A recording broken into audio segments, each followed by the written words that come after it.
začiatkom bola tá predstava, že keď sme niekde rozprávali o našich zážitkoch a o našej práci a o kontroverzných skúsenostiach, tak ľudia počúvali a vtedy sme prvýkrát začali uvažovať o tom, že by bolo úžasné dať niečo také na papier, aby ten príbeh mohol ísť ďalej. Čo všetko okrem romantiky a zaujímavých, ako som čítal, kurióznych skúseností, môžeme niečo prezradiť z tej knižky? Aspoň taký váš najkurióznejší zážitok, ktorý sa možno aj do knižky nedostal a bude pokračovanie, druhý diel. Druhý diel možno, ale v podstate také najkurióznejšie sú príbehy takej tej možno úžasnej lásky, ktorá vlastne nemá žiadnej chybičky a vlastne až keď príde možno nejaká neočakávaná skúsenosť, neočakávaný moment, možno nejaký stres priamo v ten deň tej svadby, tak keď sú napríklad medzinárodné svadby, že tie rodiny sa možno stretávajú prvýkrát na tej svadbe, tak tieto zážitky sú možno také tie emócie a to vypätie vlastne emocionálne v ten deň. Ja som osobne zažil jednu medzinárodnú svadbu, dievča z Detvy si brala chlapa z Nového Zélandu a svadbu mali vo Zvolenie. Môžem vás potom inšpirovať na ten druhý diel. A keď je toho takého viac, tak myslím si, že aj dámy, aj páni, ktorí čakajú na ten svoj svadobný deň D, si určite nájdu tú časť príbehu, ktorú chcú vo vašej knižke. Keď sme pri knihe Ako sa rodila, s kým ste spolupracovali a kto sa teda podujal na vydanie tohto diela? Veľmi pekne chcem touto cestou poďakovať úžasným umelcom, ktorí nás podporili a ktorí nám dali možnosť uveriť, že vlastne aj my sme výnimoční. Ľudia ako Marian Čekovský, Milan Páčko a Inak o nich sa tu aj hovorí, lebo spomínate Romana Týmka, Martina Husovského, Míra Procházku, alias Bugimena a tak ďalej, tak to tí všetci vás inšpirovali? Áno, v podstate ten dnešný deň asi trošku zanechal trošku stopy, čiže tá nervozita tu je. V podstate úžasné na tom bolo to, že všetci títo ľudia našli si čas, stretli sa s nami, rozprávali o láske, o šťastí, o svojej ceste k úspechu, čiže tieto príspevky sú naozaj exkluzívne. Sú to rozhovory napríklad aj s Marianom, ktorému sa bežný novinár určite nedostane. Vlastne je to osobné, je to od srdca a na to sme veľmi hrdí a vlastne aj tento úplne šialený deň sme absolvovali kvôli tomu, aby sme mohli tu prísť a poďakovať týmto ľuďom, lebo oni dali dušu tomuto príbehu. Ja len aby ste vedeli, že prečo šialený deň, tak cestou na svadobný veľtrh sa mala by tu byť ľadová show, ale ľad vonku sa postaral o to, že dve autá už nie sú autami. A poviem to trošku tak ako jemne humorne, lebo vážne sa to možno ani nedá. A dve havárie na zľadovateľnej ceste, napriek tomu ste sem prišli, tak to je podľa mňa obdivuhodný výkon. Tak dúfam, že sa nikomu nič nestalo, všetko bude v poriadku, pokiaľ sa jedná o auta, to sa vyklepe, alebo sa kúpia nové, časom nie. Každopádne, aby knižka sa dobre predávala, aby sa ľuďom páčila, vám aby sa páčila, pretože traja z vás, tieto tri knižky, dokonca aj tú pokrstenú možno, niekto získa. A keď hovoríme o láske v tejto súvislosti, tak aj krstným otcom tejto knižky sa tiež tak neočakávane, ale predsa stal zamilovaný človek Thomas Buskajler, ktorý mal svadbu minulý rok a myslím, že aj svoju lásku tu niekde má. Kde je? Nevidím. Tam vzadu. Aha, tak. Thomas, zistíme, či to funguje, ale... Test, áno, funguje, sme tu. Veľmi dobre. Ako funguje láska?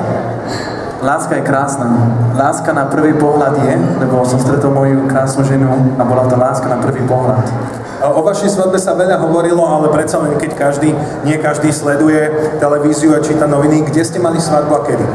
My sme mali svadbu tu v krásnom Bratislave, lebo pre mňa je to tu ako rozprávka toto mesto, prepáč. Nie, to je v poriadku, to je veľmi vtipné. Slovenština už je trošku lepšie a sme sa oženili Primastrálny palác, veľmi pekne, a potom viete, sme mali ešte v Alcafe, sme mali krásnu večeru so priateľom, tak sme mali 80 hostí z celého sveta. Tak, ty budeš krstným otcom. Už si bol krstným otcom niekedy? Ešte ne. Ty máš premiéru. Tak som mal byť dvakrát. Mal si byť a na tretí raz sa ti to podarilo. A celkom nečakane.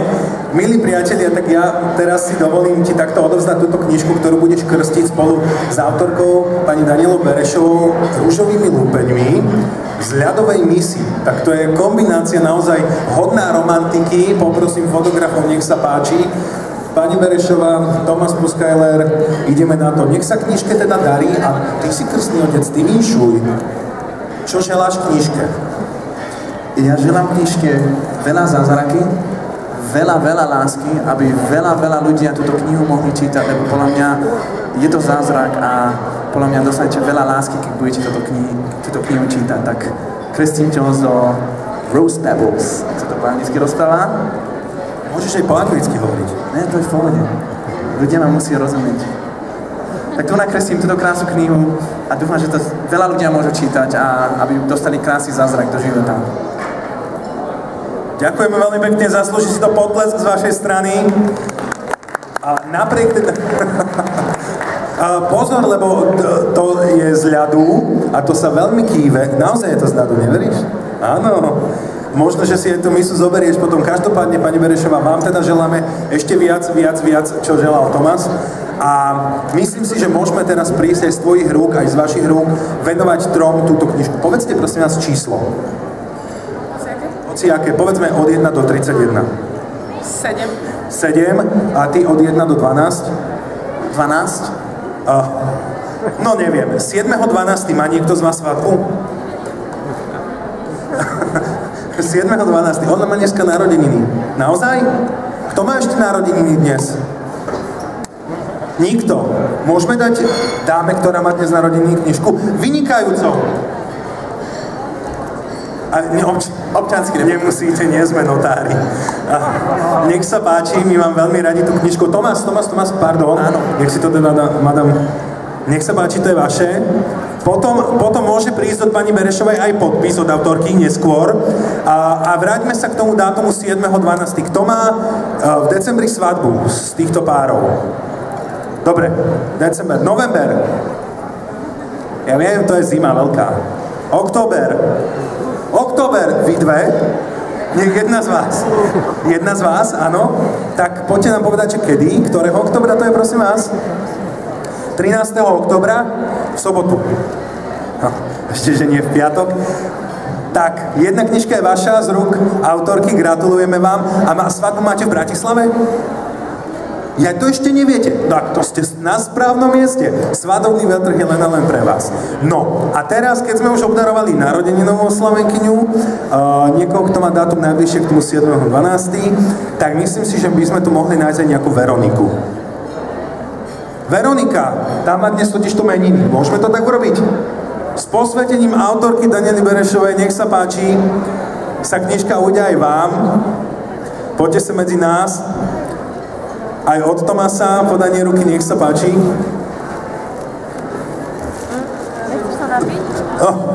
Tomás! Tak, gratulujeme vám. Ďakujem. Knižka Zázraky každodenného života, dúfam, že sa bude páčiť. Ak bude treba venovanie, autorka podpíše hneď potom, ako absolvujeme tento krst. Ďakujeme veľmi pekne. No a milí priatelia, pani autorka Daniela Berešová, autorka tejto knihy, budete na svadobnom veľtrhu počas nasledujúcich hodín v nejakom stánku, tak povedzte, že kde, keby chceli záujemci o knižku sa porozprávať, prípadne chceli sa opýtať, že kde ju môžu získať. Áno, tak ja sa na tomto veľtrhu nachádzam asi 10 minút, ale sme agentúra Daisy a niekde týmto smerom číslo stánku 42. Super, ale každopádne v hale B na svadobnom veľtrhu agentúra Daisy. Pani Daniela Berešová, gratulujeme, ďakujeme veľmi pekne, nech sa vám darí. Kto má záujem o knižku, môže sa na stánku agentúry Daisy objaviť a opýtať sa autorky. A teraz už Tomás, Tak ja zaspievam niečo vám, logické. Pán Zvukar, môžete číslo 2, toto je moje prvé číslo od mojej maxi single. Podpisujem dneska tu na dole, neviem aké číslo, ale pri Solanej Echo podpisujem podpis karty okolo do 3, do 3:30. Tak máte chuť, môžete prísť a vám podpíšem kartu s uvedovaním. Pán Zvukar, môžete dať.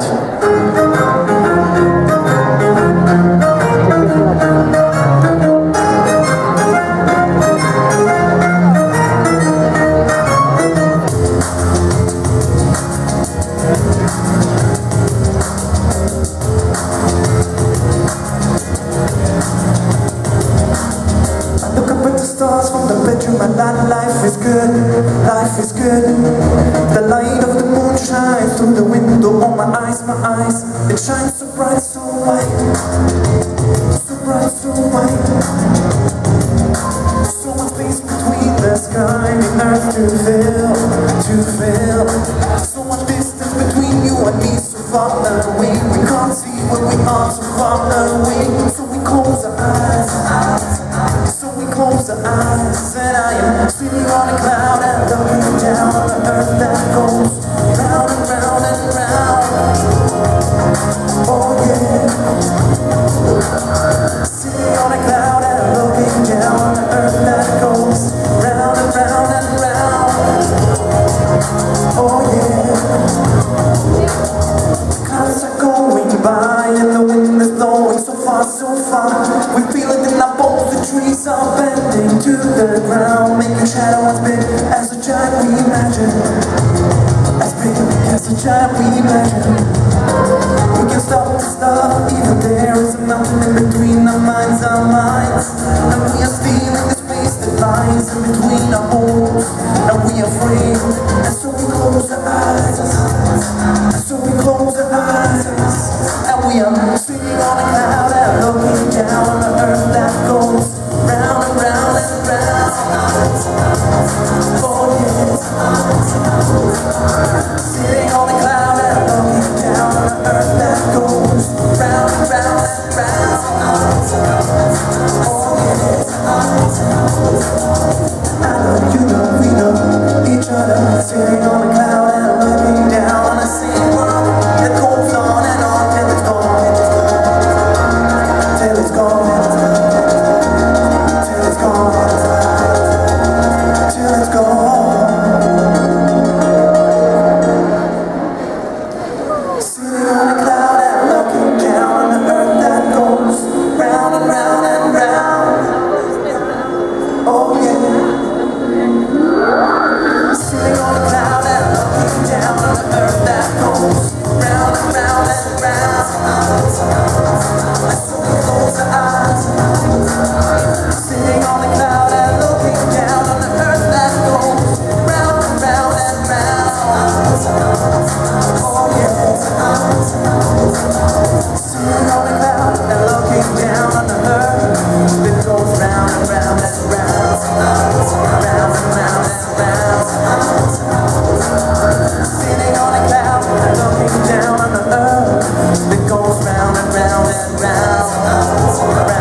Máte čas, môžete prísť, podpisujem tu na Solanej Echo vedľa interview a sa vidíme a prajem vám krásny deň ešte tu.